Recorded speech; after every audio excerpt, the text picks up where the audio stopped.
you believe you're involuntarily celibate, right? My belief is that there really isn't such a thing as like an incel. Everybody essentially in this entire discourse is basically a volcel. Separating these two has value because you can have a positive, intimate relationship with another person, but an incel cannot. Because of, and I want to bring it back to what you said, you have to find exceptional people. And that's really what is captured in the incel experience. It's not even that, like, you aren't accepted. It's that no one finds you exceptional. Not one person. That's why you remember every smile a woman gives you. It's because there's a glimmer of hope that maybe this is going to be the change. Maybe for once a woman will find me exceptional. But then it doesn't work out.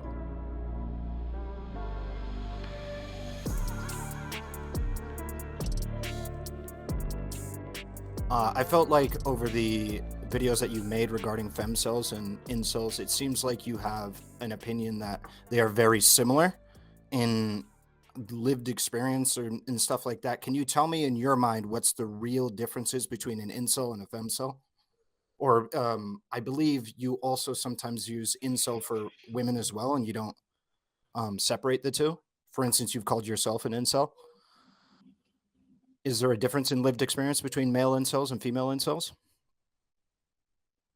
I don't think the difference is as profound or polarized as it's presented as.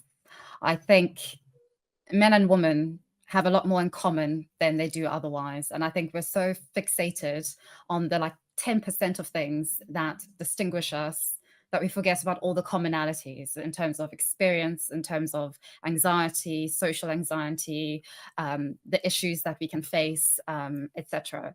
So I don't think that the difference is as pronounced as it's presented as, insofar as sort of having these different polarizing camps of femcels and their boundaries, incels and their boundaries. So I would say that obviously, just based on how they interact, especially online, that the experiences are different. But in terms of whether it needs to be different or whether it actually would be different if there was just communication between them, I doubt it. So you don't think there would be much of a difference if we had a kind of an unbiased communication about the male incel experience and the female incel experience, or you think that for the most part it would be very similar? I think the difference that I see isn't a difference that I believe in, but in terms of the difference, the rhetoric seems to be that incels proclaim that there's no such thing as femcels, that women can't be incels. And I think, personally, my belief is that there really isn't such a thing as like an incel, that everybody essentially in this entire discourse is basically a volcel, just for very different reasons, different experiences in the world. Yeah. Hey, I have a question there, if you don't mind. So you don't think that men can be incels? Can you elaborate on that? You think they're volcels? Do you think these people are choosing not to have sex in general? Okay. No. I think that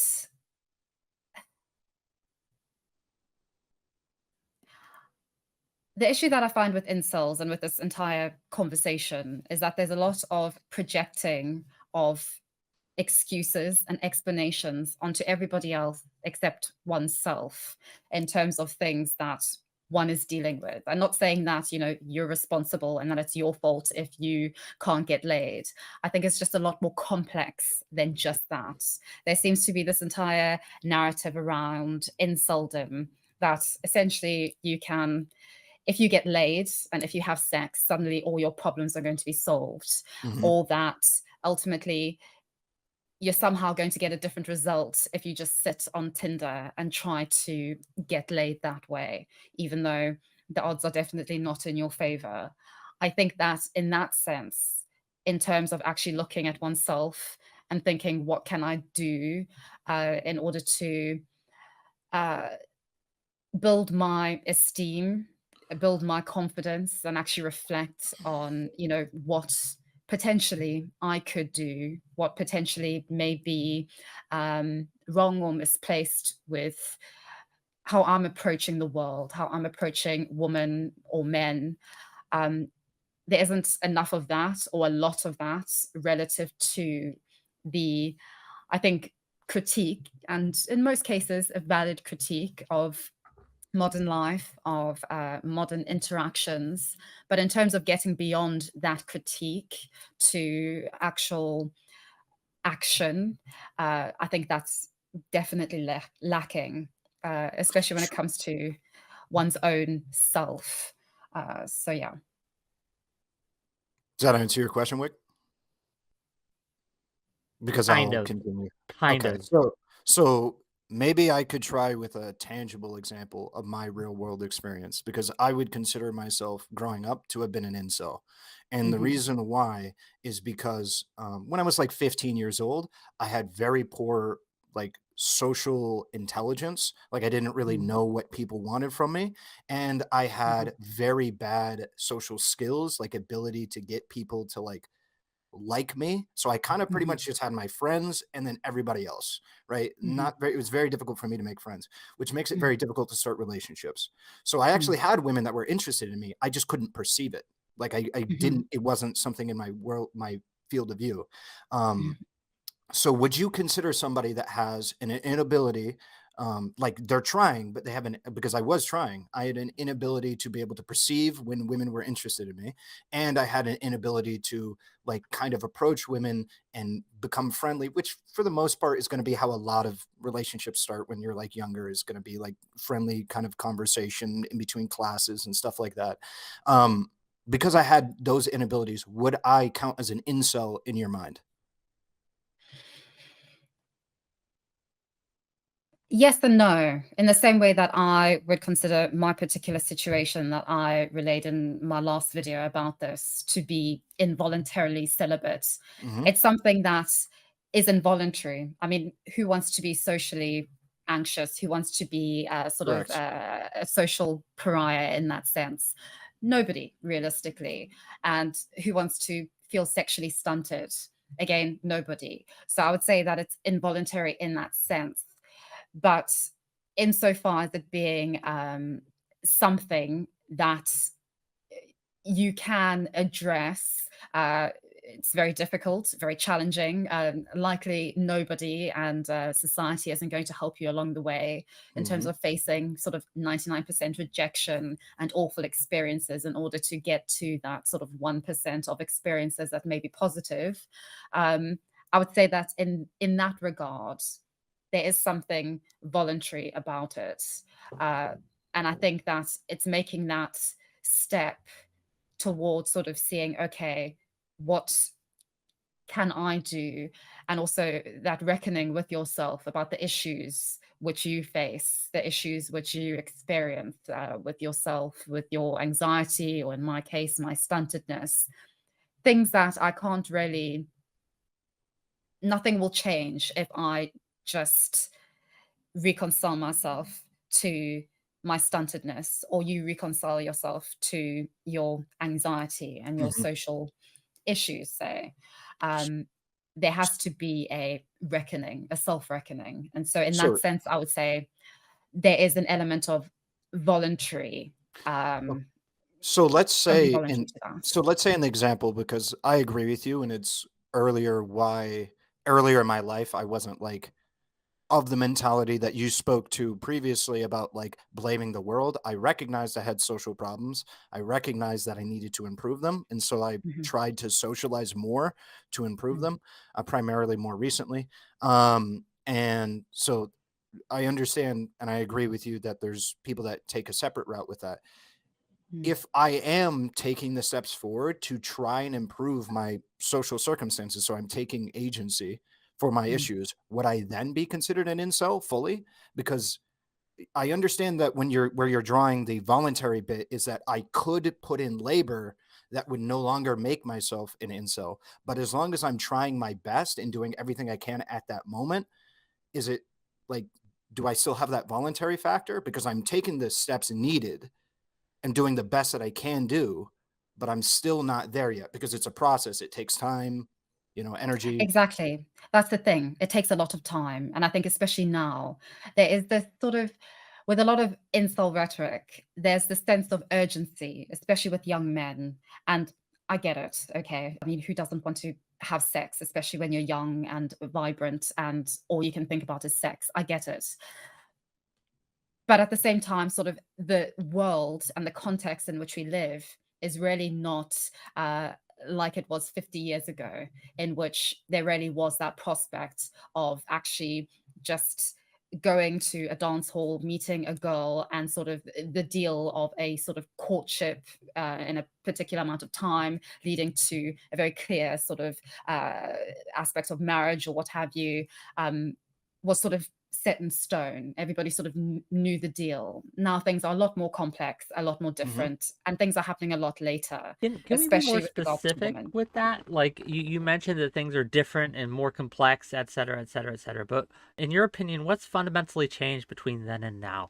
You mentioned going to the dance hall, going out, going to public functions and things like that. You also mentioned like traditional marriage, courtship, things like that. Has it been our views on relationships has changed that has caused people to be more incel like of late? What's your thoughts? Can you be a little more specific there? I think what has caused the sort of the incel-like mindset, and I don't think this is just of incels. I think that a lot of this sort of feeds into itself from just general society. I think it's just contempt. There's a lot of contempt because we really don't have the social tools to deal with a lot of the changes that we are seeing.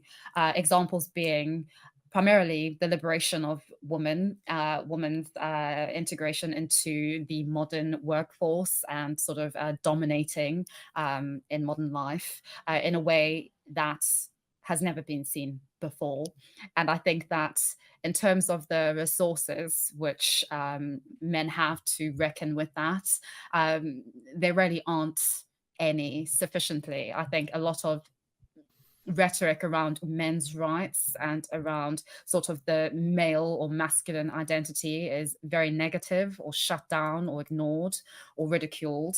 And I think there is a lot of contempt of just generically of generic men for women and vice versa. And that doesn't in any way feed into what is paramount to any relationship, which is empathy, mutual understanding, being able to sort of speak the same language, have the same understanding of each other. And I think we're just terrible at relationships in general, but especially now when we have so much, especially women have so much choice insofar as when they want to start a relationship, who they want to be in a relationship with, education, contraception, etc. So I think a lot has changed, whereas 50 years ago, it was very, like I said, set in stone. There wasn't as much choice, as much variety in terms of women having options. It really was not the same in personal relationships as it is now. And I don't think society has prepared men for a reckoning with that reality. Do you agree with that, Ahrelevant? Yeah, I think pretty much well, I'm not even sure there's anything to disagree with. I think pretty much everything there is pretty factually true. Like, I think that's a lot of those are descriptive statements that are true.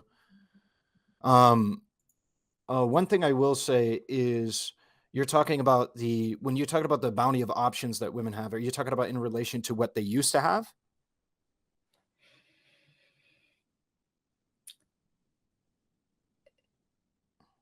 Yes, and in relation to men. You and I think, think, my bad. sorry. Carry on. I was just going to ask a following up question about, like, do you believe, like, right now women have more options than men? I think in terms of identity, we have a lot more options. I think we have the option, especially in terms of being more masculine or feminine. It's sort of acceptable to be Oh, both well and truly. In terms of masculinity, I think there's a very finite definition and understanding of that, and that it's incredibly difficult to achieve, at least on the level that is presented on social media. This idea of you sort of being I guess, a 𝖎𝖙, an alpha, or sigma, I don't know.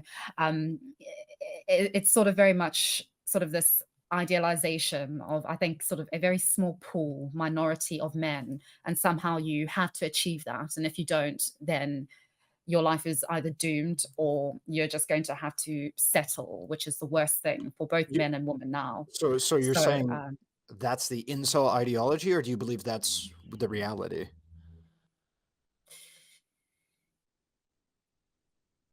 the reality based on, of everything Like, that do I you just believe? said. Yeah, yeah. So everything. So it seems like what you're saying is that there's a very fine uh, kind of spectrum for what masculinity allows you to be.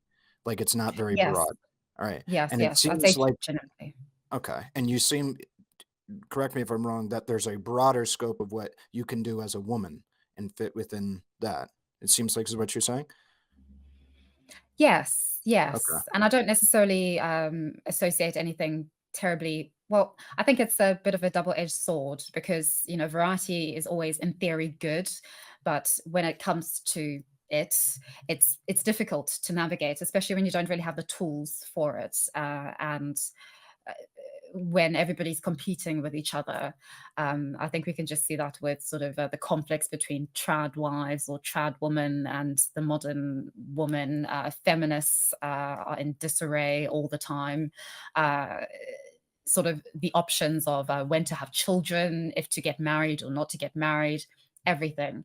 And it's Mm. just sort of a conundrum among women. And then even worse between women and men. Feminists It's in just, disarray. Okay, I'm sorry. That was funny. yeah. Mm. Yes. Okay.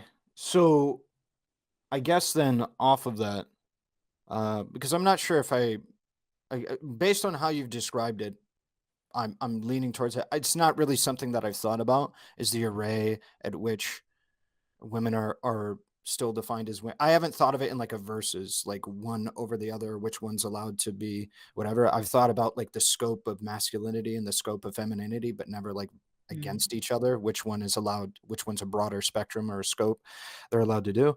But in regards to the incel and femcel situation, or I guess incels between both, um, if you wait, do you believe that a woman going through, let's see,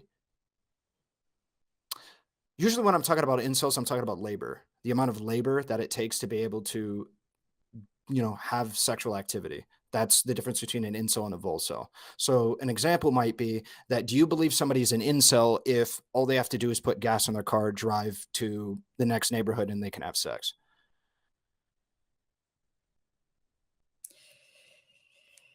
If they put gas in their car, Yeah, drive they to just the need to next, fill up their tank. That's the only thing they need to do, and then they can have sex. Is that person but an they incel? don't do But that. they don't do And so it. they don't So have sex. yeah, are they an incel or a volcel? Okay, based on my particular definition of inceldom, which I did elaborate on a bit, or sort of that sort of correlation between it being uh, volcel slash incel, I would say, I'd say no, no. So they're a volcel. Yes. Okay. I would agree. And I think it comes down again to the amount of labor that would be required to be able to actualize. I think this is where a lot of people kind of draw the difference between men and women, is how much labor it takes for women to be able to have sex versus men, and or at least men that describe themselves as incels. So if you take me, for example, I've had to put hundreds of hours into learning how to essentially just catch up socially to where a lot of people are quite natively in my age range. I would say this puts me in the incel range because of how much time and labor needs to be put into, and money going out is not cheap to be able to talk with people my age, especially considering I'm not in school anymore. So pretty much the only way I can do it is at like clubs or bars or doing hobby stuff or whatever, right? And maybe the occasional gym conversation is the only places that I'm able to really practice. Uh, and so that takes, you know, time and money, considerable amounts of it. Hmm. I'd say that puts me in the incel category in relation to somebody that just needs to fill up a tank of gas. And then I think this is also where a lot of people are struggling when you say like a woman might be an incel, because it's true that you need to put labor in, but typically speaking, for most women alive, the labor is it's pretty much just a Tinder account is the amount of labor that you need to get put in. Oh, okay, this is where we disagree, Okay. because I think that, okay, what do we mean by labor? Because there's physical labor, which is what I think you're Hmm. talking about. And then there's also, I think a labor that is often overlooked just generically Hmm. is sort of psychological labor, right? Yep. I So, think in terms for a lot of men, I mhm. think, for instance, getting in their car, driving to the next town to a club on their own and actually facing the beast that is woman is a traumatic thought. It's so Yeah, of much easier course. to just sit at home on Tinder, right? So I Mhm. would say in that sense, there's something involuntary about that, because obviously any man would want to be able to just confidently just go and just face woman, Yep. but This they is don't. And so I think that there's an element of there's something involuntary about that. And I think that has to do with that overlooked sort of element of labor, which is a psychological labor, which is things that, or are things rather, that yeah. sort of that physical ability, that very generic A to B does not make way for. Mhm. I understand. I believe it was a part of the video that you made after your conversation with Steven, or Destiny, where you described about how it might take you, I believe you said this, correct me if I'm wrong, that it might Mhm. take you a little bit longer to build the connection necessary to be able to have sex confidently. And Mm. that is going to if it stems from something involuntary, that's not something that you can really choose, then Yeah. I'm probably going to be a little bit more open than most people to the idea that women can be involuntarily celibate, because especially if we talk about things like trauma, I think that is going to be a far better like a far more easily tangible thing for people to understand, that some women might have to take a little bit more time before they have sex. So like the example that I pose typically on my stream is like, if you have had traumatic experiences where you can't really have sex with somebody until you, let's say, realistically been on like 8 dates, you know, fair way in. Sometimes, you know, it'll take like potentially weeks or months to be able to get to 8 dates for a lot of people. And there's a fair amount of people who just won't wait that amount of time to be able to do it. And so you can have that, and it would result, in my opinion, you being involuntarily celibate, because you have something that's psychologically not voluntary. There's nothing voluntary about it, right? Mm. That is preventing you from having sex very quickly. And nobody wants to have sex with you if they have to wait, I don't know, 2 months. Can I ask, Yeah. Ahrelevant, is that the definition we're going to be using? Like, just having to wait a few months before you have sex makes you involuntarily celibate? I Well, what? it can result in that if the people around you aren't willing to wait. Let's say you, I don't know, I've been Mm. told like LA, everyone is like super go, go, go, go and stuff like that. If you live out there, and I'm sure like if you have some kind of thing where maybe it takes you like 2 months to be able to have sex, you're probably gonna have a very difficult time finding somebody who is going to wait 2 months before they have sex with you. It's probably not gonna be the easiest thing to do. So, I go think ahead. that's under the Volcel category. You're not willing to lower standards enough to even with trauma, right? It- I get the trauma bit. I get the trauma bit, right? But does mhm. that make you? I don't know. Pedantic, perhaps, right?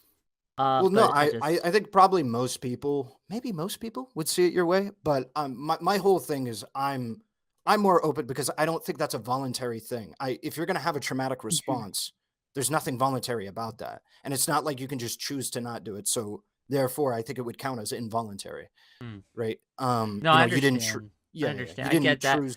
Yeah. Yeah, I get that. It's just again, and again, I don't want to jump in too much here, but No, the go for it. idea, right, that um we have to wait a little longer, right? And maybe it was just my religious background here, but waiting a few months before you have sex doesn't seem that out of the ordinary. I understand that maybe in localized areas that could be a problem, right? And if you're using Tinder or other apps to meet people, absolutely. Like you ain't on Tinder to cure cancer, gang. Okay. Yeah. But through normal interactions, right? If you want to wait, right? If you want to wait for sex, there are avenues you can pursue that are going to increase your chances for people being okay with that. Of Religious course. areas and things like that. So again, I just don't know if that's sufficient. But that's just my thoughts. Anyway. So I mean that's a great point. You can meet people through certain avenues that are going to make them disproportionately more likely to be open to waiting that amount of time. You know, some like with religion, some people might wait until marriage, right, to be able to have sex. Absolutely. But it's about how, again, for me at least, my definition, how much labor and how much stuff you have to do to build up to that. Let's say you're not religious. Are you going to go to church to try and find somebody who's, you know, religious to be able to meet those standards? I could see a couple scenarios in which I would believe that women are capable of being involuntarily celibate. I'm not sure if you fall into that category, Kidology, but I think nonetheless, even if we grant what was just mentioned, I think the amount of people, of women who fall into that category are incredibly small in comparison to the amount of men. Okay, I don't see this as terribly helpful in terms of the end goal of Okay. ultimately having men and women finding common ground and being able to communicate honestly and meaningfully with each other so that they don't just end up having sex, but actually end up having good sex. Because at the end of the day, it doesn't actually matter if you get laid. What matters is if there's anything that comes after that, if it actually really does fill this void in your soul of being an incel, so that you can transcend or what have you, and that you can actually sustain a relationship. I think sex is really the most insignificant part of all of this. I find it kind of dismal that this is the focus, the obsession of incels about Okay. especially physicality, especially appearances, maxing, when well and truly, when it comes to relationships, these things are not the top three things, I would say, of any relationship, of any sustainable, meaningful relationship for men and women in the long term, which is what the majority Uh, of people are looking for. A long-term relationship with a partner who validates them, who sees them, who respects them, and they can have mutual love and affection and commitment to each other. And I think that when it comes to your understanding or your definition of this idea of sort of the amount of labor, I think this leads to this inevitable comparison, this we put in more labor than you. I mean, who knows? I mean, in terms of the labor that I put into trying to engage with men, to form relationships with men, I mean, that's a very arduous, very laborious experience for me, even just physically, but also most particularly psychologically, um, to sort of inevitably disregard that because it doesn't fit into the quantifiable and the physical idea of what is labor, completely just creates even more segregation between what I think is so important for incels to actually find empathy and have empathy with people beyond their sphere, beyond their sort of tribe, and vice versa. I think that this fear that the outside world, especially I would say sort of the left has of incels, is not helping anybody, and vice versa. And I think the only way that we can get beyond this toward actually talking with one another and actually getting further along than just this narrative of we have it worse than you, and women are just entitled and don't have to put in any labor or what have you. It doesn't get us anywhere except feeling more self-righteous in our own little boundaries that we've created in order to just validate our existence and our sense of not having to take an element of responsibility for what is going on around us and influencing us. Okay, so there was a couple of things that I guess I want to respond to there. I think part of the reason why it's important to address sex in regards to relationships, I agree with you. However, that sex is, not the end all be all for even incels. The reason why sex is important, specifically for men, is because usually if a woman is unwilling to have sex with you, she's also unwilling to view you as a dating prospect. It's very rare that you're going to get a date from a woman that you are completely off limits for sex. It's quite weirdly not very common of a thing. There's a significant overlap with the groups of men that women have sex with and the groups of men, that women have sex with and the groups of men that they date. And so it can be a very good sign to you that you have dating options if you're capable of, at the very least, somewhat reliably, like every 1 to 2 years, able to have sex. And that means that you're probably capable of getting inside of a relationship. So it's a pretty significant milestone for men. However, for women, this tends to not be the case. There's not necessarily a correlation with your ability to have sex and your ability to get inside of relationships. So I think there is a significant reason why we would look at inceldom and the inability to have sex realistically amongst men and women. Also, you seem to address the as though I wasn't paying attention to the non-physical labor. Maybe I wasn't super clear, but the statement that I made just a moment ago earlier that brought us to the religious thing was that I believe that there is like an emotional, psychological labor, right, that could present as plenty of women being involuntarily celibate, which some people are going to disagree with me on, but I believe that that can be the case. Now, with all of that there on the table, I think that when we talk about men versus women being involuntarily celibate, we are describing different things. When I say it's very rare for women to be involuntarily celibate, I'm describing something different than when a man is involuntarily celibate. Because when a man, like we just established, incapable of having sex, probably incapable of getting in a relationship. It's not necessarily the case for women. So I see it as having value. There is a utility because it describes not only a difference in how men and women can show success inside of the dating market, but also it can show that like there is differences in how men and women like experience that success. Like I'm sure you've heard of it where there's women that think that because there's incredibly attractive or very desirable men that sleep with them, they think they can be in a relationship with those men. You've seen that before, right? I mean, yes, on sort of Fresh and Fit and all of that, yes. Okay, sure. So I think that what we're describing here could be informative to those women to be able to describe you are capable of doing this, but by and large, this isn't going to be a long-term thing. This is just not how it's going to happen. I feel like separating these two has value. Women incels and men incels. I think there's value in separating them.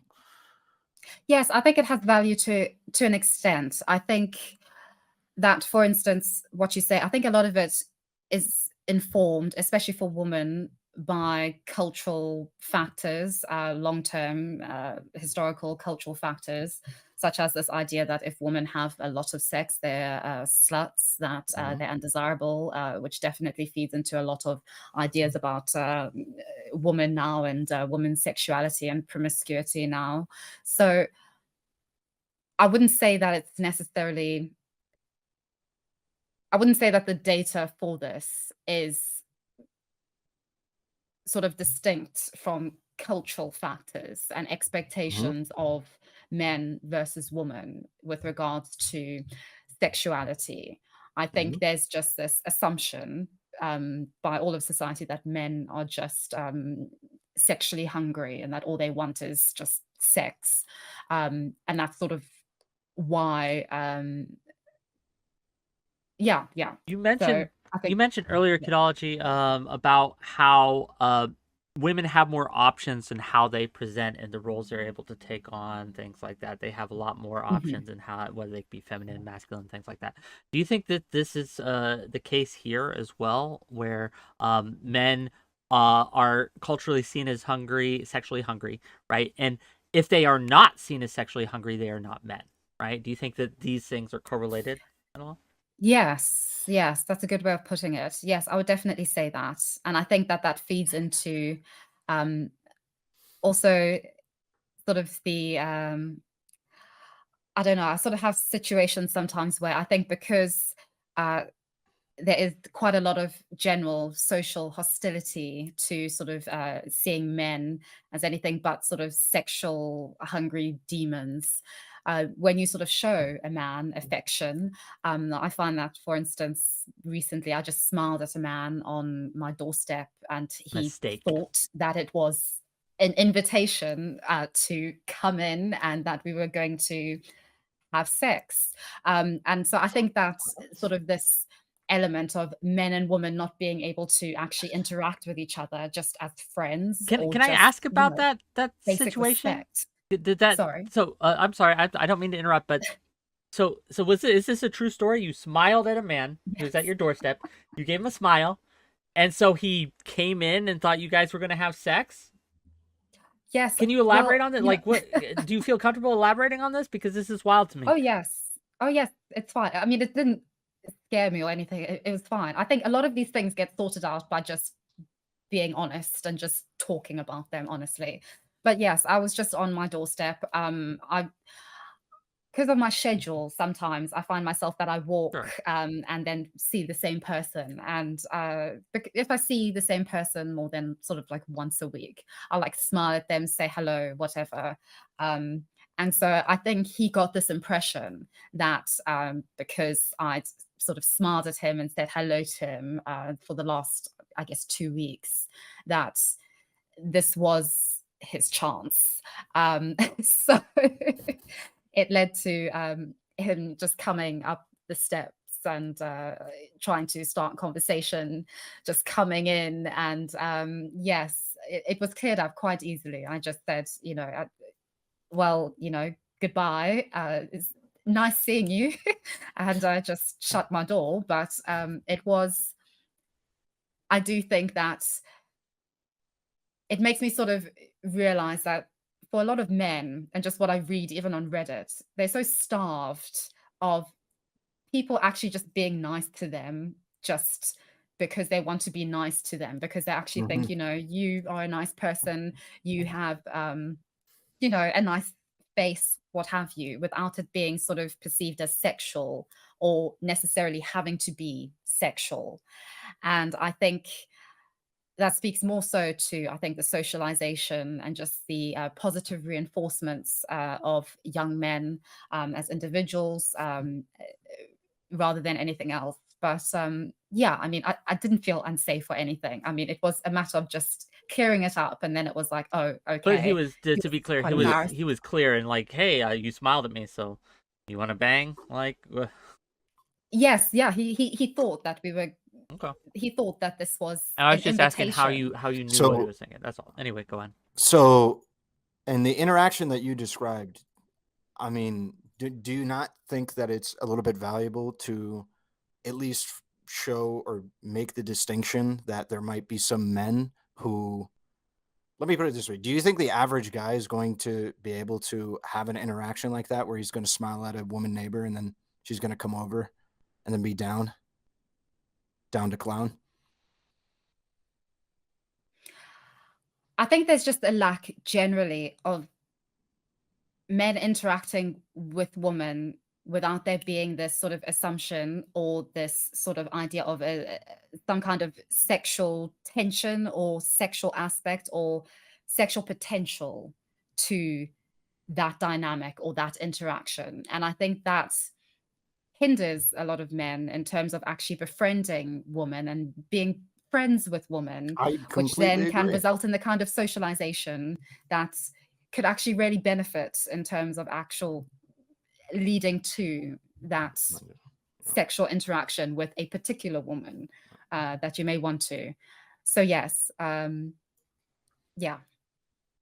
I'm not sure that answered the question, though. Do you believe that the average man would be able to smile at the average woman and be able to have an interaction like you did?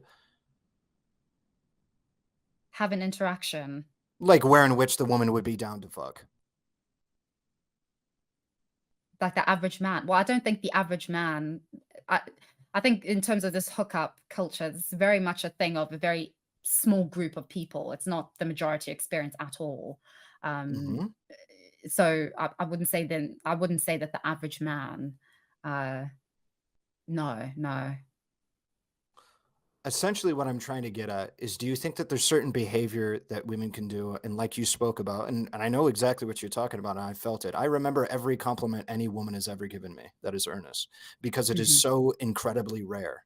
It has happened Yeah, 7 times in my entire life. That's it. 7. I yeah. remember all of them.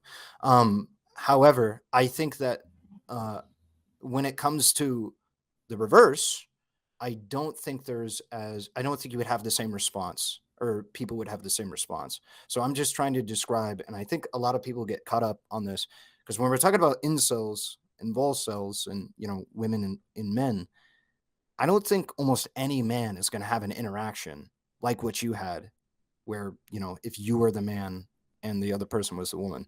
And I think that kind of distinction is kind of what people are getting at, is that women are generally speaking, even unfortunately, when they're doing completely innocuous things or even just friendly things, their actions are going to be misconstrued or recontextualized to be something potentially flirtatious or sexual. Mm. But that also does lean credit to it being significantly more accessible for women to be able to have sex at the drop of a hat. No? But no, the majority of women don't want to or wouldn't Yep. want to. That's so, like, for instance, I'm not a very sexual person. I don't really want to have sex very often. That doesn't change Hmm. whether or not I'm able to or not able to. And that's what involuntary versus voluntary celibacy has. Like right now, right? I could probably have sex in maybe 3 to 4 weeks if I really tried, to be able to get a sexual relationship, maybe 3 to 4 weeks. And I believe that a woman in my similar position could get it probably in 24 hours. Do you disagree? No, I don't disagree, but I also don't. I don't see sort of the. I don't see what's to necessarily be done about that. I mean, that is sort of a. Nothing. I It don't think is what it anything has to be. is. Yeah. I feel. And I think that in terms of sort of, I think this speaks to sort of patience and sort of the different expectations and social roles, and also I'd say biology of women and men that just have to be reckoned with and understood. I think, for instance, if this gentleman who tried to have Mhm, his way with mhm, me, I guess, mhm. if he'd interacted with me, spoken to me over the next few weeks, asked me out on a date, um, actually try to get to know me rather than seeing me as a potential booty call, somebody who he could just have a bit of fun with. I would have gone out with him, I'm sure. And who knows, So maybe that if we had actually had that long-term process, I would have ended up sleeping with him. Now, likely will not. So it's, so I think it is sort of knowing how to play with the cards that you are dealt as a man, and also as a woman. Whether it's fair, I can't say. I don't think it is fair, but I don't necessarily think that there's a way of, I guess, w- w- fixing it in what do you sort of think the is way that I think some incels believe that it should be fixed or that the system's rigged against them, when I think it is just purely a bit of self-awareness about modern society and about the rules and expectations for both so men and women. so what do you think is unfair about it? I think it's unfair that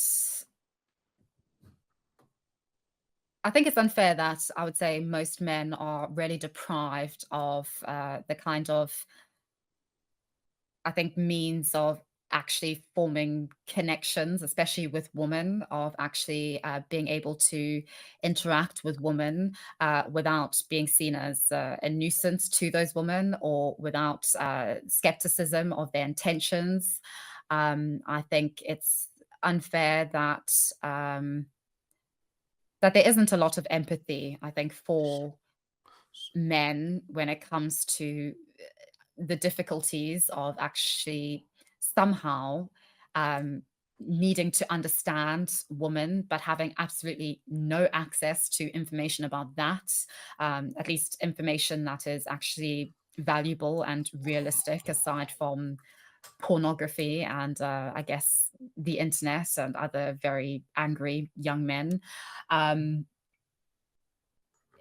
Yeah, I think Well, it's unfortunate, and I think that, but I don't think the way that I think some incels at least present sort of solutions to it are in any way actually going to be realistic solutions in terms of actually understanding women, and especially, most importantly, a particular woman who you want to form a relationship with in the long term. So Ahrelevant really wants to get in on here, and I'm going to have to let him. Ahrelevant, go ahead. You've been So, trying. yeah, You just got to get... I Okay, did. Ahrelevant, this is a lesson for you. Sometimes you just got to do it, right? You can't just wait. Yeah, but that's usually in a panel format. I understand. Go on.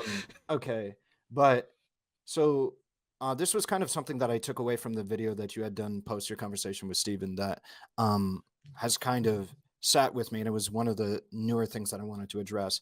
And it seems like it came through in the story that you told. Do you believe that any person that wants to just have a casual sexual relationship with a woman just wants a booty call? So could you repeat that?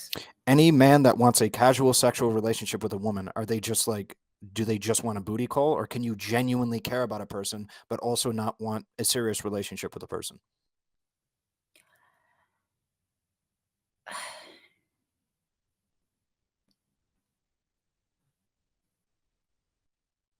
Yes, I think you can, but I think you need to make that very clear from the get-go. And I think that, at least in my experiences, men haven't made that clear because if they know that if they make that clear, then there's not going to be sex. Because sex, at least for me, and I would say for most women who I've interacted with, it's a far more sacred experience and interaction that we have. Sure. The man has to be quite exceptional to us and is definitely an exception to the rule and to everyone So if we are going to have sex with them. yeah, so that's a great point that I would like to come back to as well. Put a pin in that. But the thing about just we were addressing, if a man is capable of genuinely seeing you as an equal human being, but maybe they're not in the right place to be able to have a relationship, maybe they're going through a transitionary period in their life, and they want to have, a relationship with you that includes sex, but is not going to lead to marriage or anything like that, then do you believe that many involuntarily celibate women are going to have that option? So, like, for instance, you believe you're involuntarily celibate, right?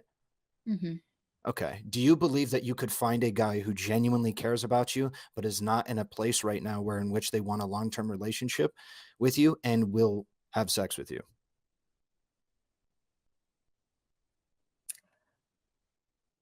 Yes. But at the same time, if I, for instance, because right now there's probably only one guy that there's one guy who I would actually be able to have sex with. Okay. And the likelihood of me having sex with this guy is nil. So Okay. that's not going to happen. But would a guy, if I were to actually be in a relationship with a guy, if I were to say, I want a relationship, but I'm not ready to have sex, probably for, I guess, let's say like a year. Do you Okay. think he would accept that? I think Just as like a sort of a counter question, for instance, because I I think don't. no, I think 99% of men will not accept that. Yeah. Exactly. And so I think that's something that's sort of an element of commonality of, I think, sort of a Well, different conclusion, but sort of a common journey, and insofar as sort of s- our different problems so I that we think, may have as men and women. yeah, I think this is the key difference, though. You are an incel who has access to an individual who you've stated can have access to an individual who genuinely cares about them, but just isn't in a position to be able to have a long-term relationship. An incel definitionally can't have that, because if they have that, then they're not an incel. So do you understand at least why there's a lot of people who really want to draw the difference between a woman who's an incel and a man who's an incel? Because you can have a positive, intimate relationship with another person. You can. Most women can, right? But an incel cannot, because of, and I want to bring it back to what you said, you have to find exceptional people. You said that earlier, right? Like, women typically are going to have to find exceptional people. And that's really what is captured in the incel experience. It's not even that, like, you aren't accepted. It's that no one finds you exceptional. Not one person. That's why you remember every smile a woman gives you, is because there's a glimmer of hope that maybe this is going to be the change. Maybe for once a woman will find me exceptional. But then it doesn't work out. And that's, I think, what incels are trying to hold on to when they're trying to show the difference between women incels and men incels. Okay, so about exceptionality, that exceptionality is more so about,